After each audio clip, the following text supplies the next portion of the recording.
Hello everyone welcome back to Sharp Learner. तो पिला माने एठी तुमे देखि पारुथबो आधुनिक भारतीय भाषा प्रश्नोत्तर सह अभ्यास पुस्तक दशम श्रेणी। पिला माने एटा होछि एक सरकारी पुस्तक अटे जिमिति गत वर्ष मीन्स तुमर ऊपर बड़ भाई भौणी मानक पई सरकार जो प्रकार गोटे परीक्षा दर्पण आनथिले एहा मध्ये होछि तुम मानक पई गोटे परीक्षा दर्पण टाइप रो। ओके, तो जेहेतु एटा बोर्ड पठेइछि तेणु निहात रूपे तुमर समेटिव असेसमेंट 1 रे एथिरु प्रश्न आसियार 90% चांस अच्छी।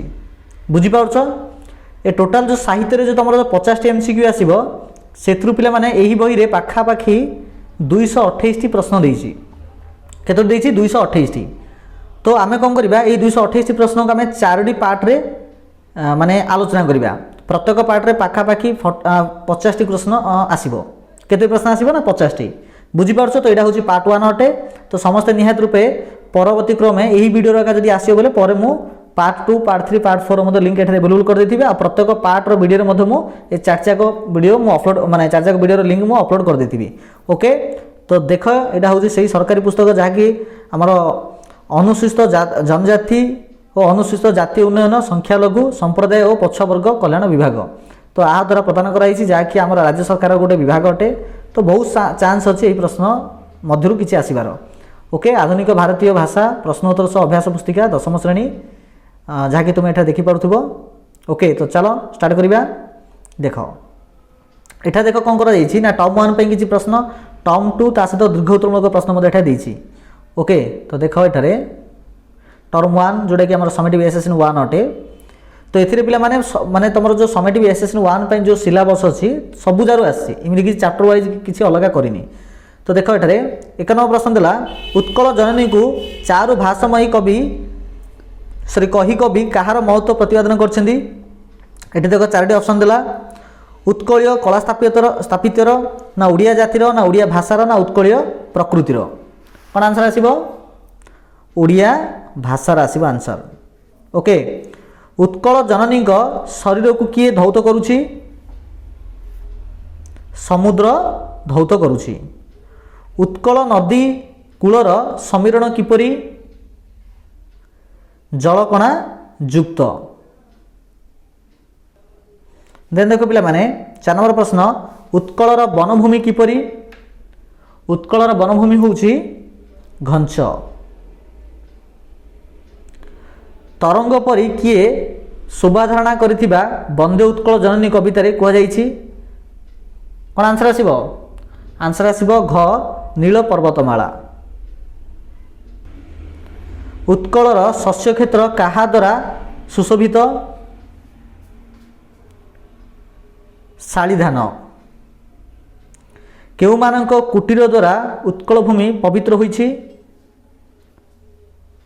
जोगी ऋषिंकर। उत्कल प्रदेश काहा द्वारा परिपूर्ण? काहा द्वारा परिपूर्ण? समस्त आंसर कर पुण्य तीर्थ समूह द्वारा। केउ मानक जोगु उत्कल जननी गर्वित? श्रेष्ठ वीर द्वारा उत्कल जननी गर्वित। उत्कल जननी देहरे कौन बोला होइछि? शत्रु मानक रक्त। विश्वर विद्वानगण काहाकु स्नेह करती? उत्कल जननी को। क्यों सुनंदन मानक द्वारा उत्कल जननी बंदिता? श्रेष्ठ कवि। समग्र विश्व रे काहार अनिंद्य कीर्ति प्रचारित? उत्कल जननीकर। वंदे उत्कल जननी कवितारे कविंकर केउ भावना प्रकाश पाइछि? देशात्मबोध भावना प्रकाश पाइछि। लक्ष्मीकांत महापात्र केउ कवि भावे परिचित? कांत कवि भावे परिचित। राघवंक लंका जातानुकूल कविताटी केउ काव्यरु संगृहीत? वैदेहीश विलास काव्यरु संगृहीत। पठित कवितारे काहाकु राघव कह जाइछि? रामचंद्र को राघव बोली कह जाइछि। रामचंद्र काहींकि समुद्र पोथिबार विचार कले? सीता को पाइबार आशा जोगु। रामचंद्र केउथिरे समुद्र पोतिबा को विचार करथिले? पर्वत रे।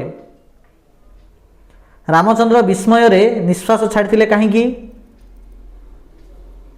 बानर माने पकाउथिबा पर्वत सब बुड़ीजिबा जोगु। वरुण को प्रसन्न करिया पे रामचंद्र कौन करथिले? अनशन रे कुशसज्जा रे शयन करथिले। काहाकू विभूतिभूषण बोली कहा जाइछि?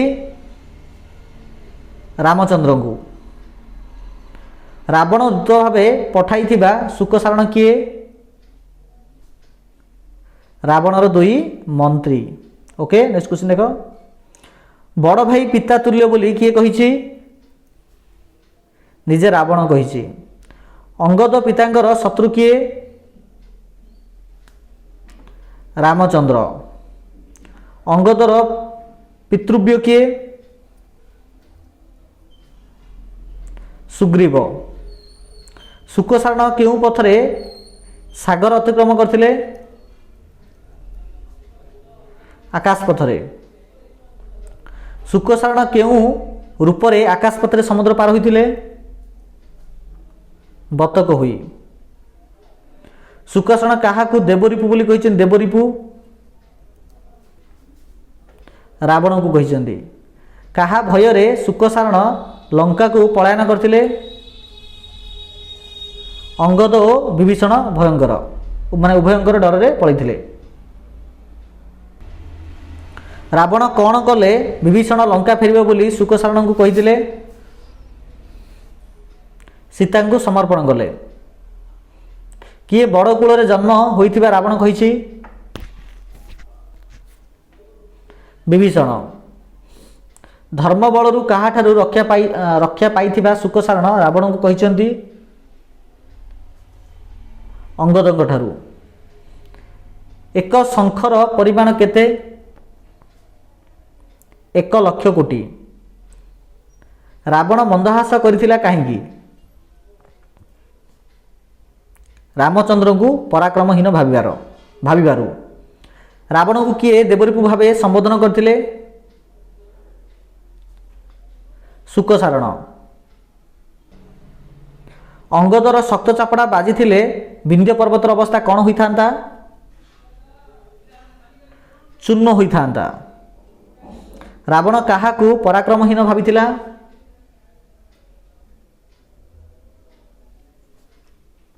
रामचंद्र को। अंगदंक शक्त चापड़ा आघातरू काहा जोगु शुकसारण बंचीगले? धर्मबल जोगु। रामचंद्र केउं शय्यारे शयन करथिबा शुकसारण रावण को कहिसंती? कुशसज्जारे। पूर्व दिग्बलय कवि काहार छायाकार चित्र देखिछंती? मीनजीवी नाबर। समुद्र मुहाण रे माछ धरी धीवर माने काहा कथा भाबी फेरुथिले? गृह कथा। चिलिका मुहाणर केउं दिगरे भालेरी पर्वत रहिछि? पश्चिम। नौकार पाल टेकी मीनजीवी माने किपरि फेरुथिले? आनंदित होई फेरुथिले। धीवर मानक कंठरू कवि काहार संगीत शुणिबाकु पाइछन्ति? कवि सूर्यंकर। कवि काहाकू उल्लासर आत्मा बोली कहिछन्ति? गीतदान को। कवि काहाकू ज्योत्स्ना दुकुल बासिनी बोली कहिछन्ति? दिगंगना को। पठित कवितारे काहाकू मधुर हासिनी बोली कह जाइछि? मधुर हासिनी।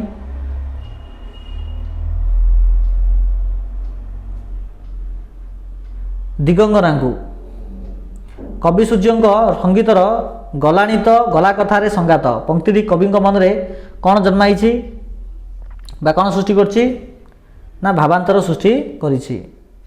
देन पिला माने संगीत आवेश रे मन केउठारे विचरण करे?